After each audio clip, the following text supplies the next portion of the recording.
dadka ku dhaliila waa dhiirigeliyaashaada, kuwa ku xanta kaana been abuurta waa taageerayaashaada. waxay waqti ku bixiyaan inay adiga ku falanqeeyaan, fariimahaagana ku faafiyaan dadka dhexdooda. كن فريدا عش بفخر في الحياة لا تبالي فالمعالي في التحدي لا سواه كن سعيدا. السلام عليكم. waxaan ahay qaasim maxamed. ku soo dhawow muuqaal cusub. dunidan inta aad ku nooshahay kama waayi doontid dadku dhagra, kulliida kaa been abuurta, xumaana kaaga dhex faafiya meel kasta oo aad ku leedahay qiimo. sidaasi ay tahay adigu marna ma awoodid inaad aamusiso dadkan, balse waxaad awooddaa inaad u dhigto cashir aan marnaba ka bixin maskaxdooda. ugu horreyn u daa hadalkooda iyo xantooda oo uga mahadceli rabbigaaga inuu kuu yeelay dad adiga kugu mashquula, falanqeeya arrimahaaga, magacaagana xusa mar walba. haddaba marka uu qof kaa sheego hadallo aadan jeclaysan, dadka hortooda ama adiga hortaada, kaa been abuurta, kuu yeela ceebooyin aadan lahayn, ku eedeeya goor walba, raadiya xumaantaada, waxa ugu horeeya oo aad samayn karto ayaa ah inaad u mahadceliso rabbigaaga, sababtoo ah alla oo la hadlaya nabigeena Muxamed sallallahu calayhi wasallam ayaa ku yiri, waxaan ognahay in laabtaadu ay ciriiri gelinayaan waxa ay dhahayaan. aayaddan waxay noo tilmaamaysaa in dadka hadaladooda ay ciriiri ku abuurayaan qalbiyadeenna, waayo waxaan dhibsanaa hadallada qallafsan ee negatifka ah oo aan kala kulanno dadka. dadku goormee ayay bilaabaan inay ka hadlaan nafteenna? waa su-aal muhiim ah oo u baahan inaan u helno jawaab saxan. dadku waxaa ka hadalsiiya waa adiga ficiladaada. adiga ficiladaada.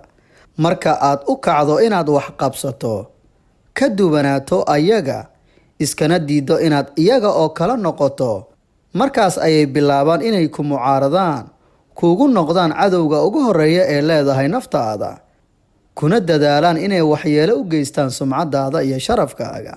sidaasi darteed maxaa nala gudboon? ila fiiri aayaddan kale uu rabbigeena ku dhahayo suubanaheena Muxamed sallallahu calayhi wasallam, alle xumaan oo dhan ka huf, una mahadna, kana mid noqo kuwa u sujuuda. aayaddan ayaa daawo u ah inaadan marnaba ka cabsoon dadka hadaladooda, balse aad u aragto inay yihiin kuwa tilmaamaya qiimahaaga.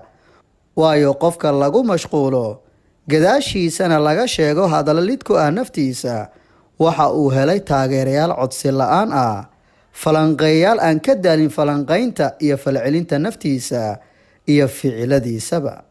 korkaa iska saarin marnaba dadka hadaladooda, oo marna yaysan kugu noqon culays dadka hadallada ay ka sheegayaan nafsadaada.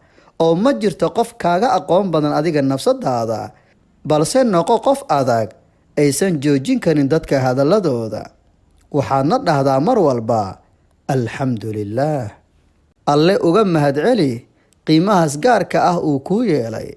dabcan waxaad isweydiinaysaa, sideen qiimo u dareemayaa marka ay nafteyda ku mashquulayaan dadka, kana sheegayaan ceebooyin iyo waxyaabo aan ku sifaysnayn?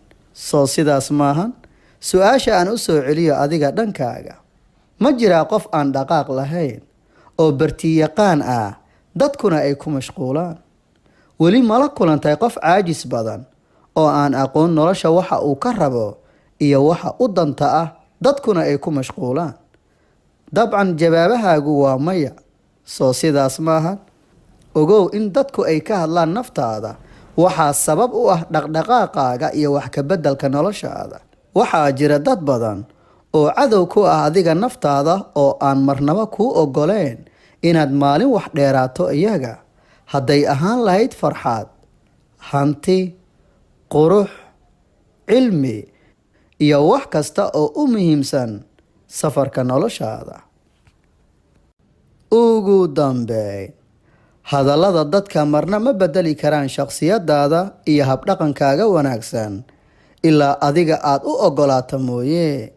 hadda wixii ka dambeeya waxaad naftaada bartaa weliba si joogto ah aad u xasuusisaa inaysan jirin cid ay ku celin karto hadalka, balse ay jirto xeelado looga guulaysto dadkaas oo ah inaad iska dhaga tirto, u dhoolla caddayso, aadan marnaba danaysiin hadalkooda inuu wax u dhimayo adiga naftaada, una mahadceliso rabbigaaga. Hagaag, inta aan goordhow ku kulmi doono muuqaalka soo socdana waxaan ku leeyahay, dadku marnaba ma joojin doonaan ka hadalka naftaada iyo falanqaynta ficiladaada, ee adiguna marnaba ha joojinin iska dhagatirka hadaladooda iyo dareensiinta inaysan jirin kelmad adigu ku joojin karta. aad baad ugu mahadsan tahay daawashada muuqaalkan. mahadsanid.